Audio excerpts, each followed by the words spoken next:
next up is the Stream tab. Now, as I mentioned before, you can use the location bar at the top of your screen to move quickly throughout the level. If you just click on hold, you can drag through your level. But if you want to move,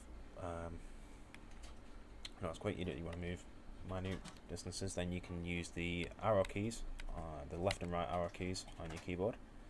So move left and right, and also A and D.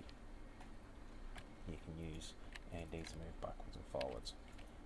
It just saves you going up to the location bar and moving small distances. You just keep tapping on the arrow keys or the A and D key. Then we have the edit stream amplitude, which basically if you can use either the W and S keys, and this moves the stream up and down using W and S. You can also use the up and down on the arrow keys to do this as well. Or you can press the left mouse button and drag the stream around as you so wish, like so. And then next up we have the bracket keys, which increase and decrease the stream length. Now these are pretty much the same as the increase and decrease BPM. You don't really want to be messing around with these. You can do if you wanted to. Like I said before, if you have the issue where the level is created and the audio track is less than the level length, the game will never end. You can use the increase and decrease stream lengths to amend that. If you wanted the game to end before the level the audio track ends or the video, then you can again use the decreased stream length and the level will end before the track. But normally you don't really want to be using these. You might knock something off. I'll leave it up to you guys to have a play around with that, see what you think. Then next up we have the Control C, Control V, which are copy and paste. These work the same way as any other program. If you hold Control key and then C, that will copy, and Control V will paste. Now the difference with normal programs and other programs and Ongaku is that in Ongaku you have to select the region you want to copy. So if I bring the stream up here, so you can see, and I was to put a couple of green paint bubbles down. What I have to do is press and hold the shift key. This will select, and then I drag it along, and then if I wanted to copy this selected part, I press the control key and press C at the same time, and that will copy that selection. You will see that the selection tool goes green, informs you that you have successfully copied it. And then if I go down here and press Control V at the same time, that will paste. And then finally we have the delete key, which, rather than using the backspace key to delete individual notes, like so, we can just select a part of the stream notes and just press the delete key, and that will get rid of any paint bubbles and reset the stream back to its original position.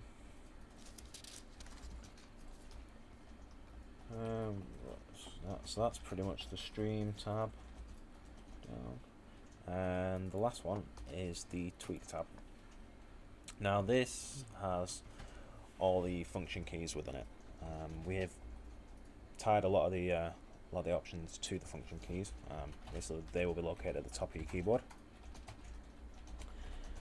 So let's go through these. F1 is to save your level. You'll get a nice little text prompt up on screen. You can go into File and go to Save. You can do that way, but no, I find it quicker just to press F1 and you saved. The F2 key is assigned to the load level. Again, works the same way as the one in the File tab, except you don't have to go into the File tab to do it. You just press F2 and the game will minimize, bring up the Windows pop-up box, and you can load another level Like I said before though, the game will not save, so make sure you save beforehand before you do this. Then F3 is the set start position. That basically, like I mentioned before, if I was halfway through a level and I wanted to play this part, I just press the F3 key and this Ongaku start position marker will appear and the game will start from this position. So that's the F3 key. The F4 key, I'll press that. Close the tweak tab down a second. This is information in regards to how many paint bubbles there are in the level. Like so, I'm putting some in there, and you can see basically how many notes of each type are in your level.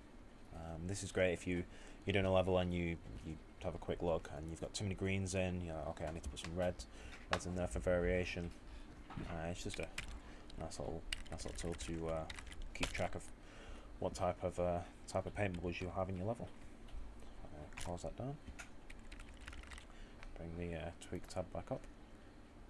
So I'm moving on to F5. This is the hotkey for the ramp selected region tool. It's not as complicated as it sounds. It's literally showing an example. When you are basically placing a lot of paint bubbles into the level, it can quickly become untidy. This tool stops that from happening. It can help to make a level a lot more precise in regards to gameplay and also a lot more professional in its appearance. So if I was to place a couple of bubbles up here, like so,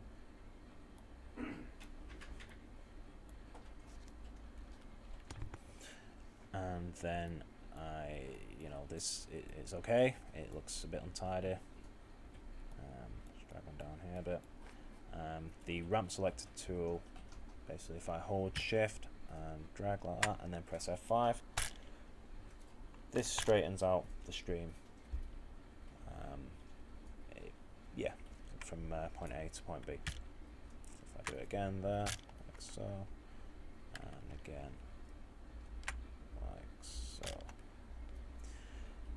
So yeah, this just basically helps with the presentation of level, and it can also help if you have a stream, like if you got a big section like this and you delete that and you've got it like that, it's going to be hard to hit that point. So what you want to do is hold shift and straighten this out like so. So that's pretty much the ramp selected region tool.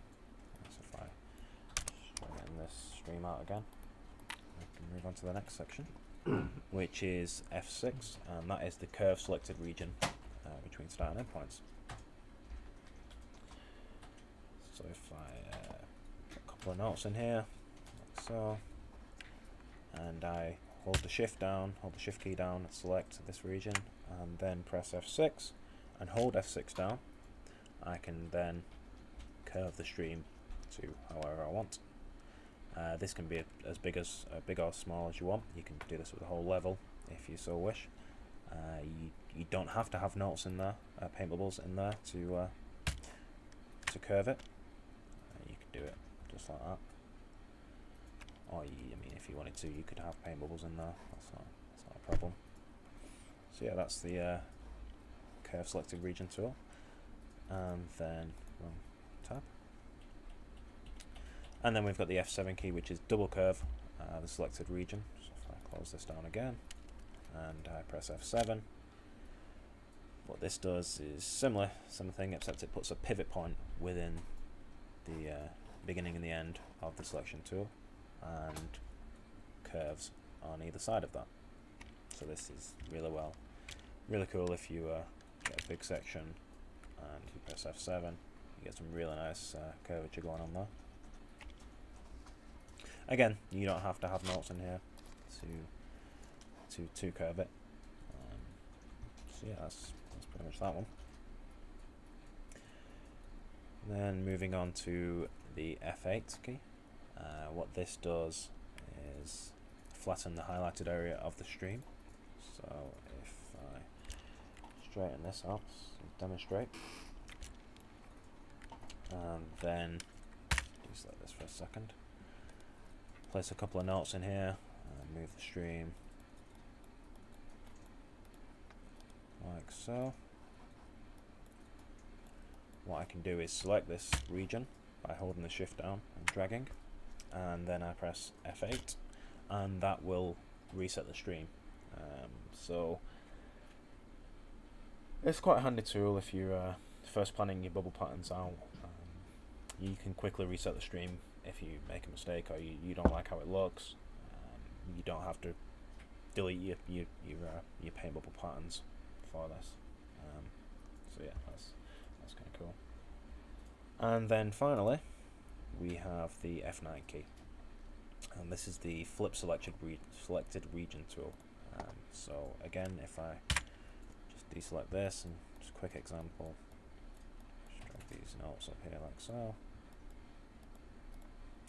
Now if I go and select this pattern, and I press the F9 key, what will happen is the game will flip on the selected part. It will flip on the x-axis, on the horizontal axis. Now, the really cool thing about this is if I have a nice pattern that I like, what I can do is copy that, and then I can go here and press Ctrl V and paste that pattern.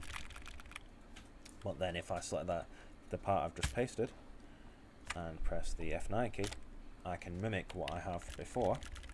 So it's the same pattern, but I can have it mirrored. So it adds some nice variety as to what you can do.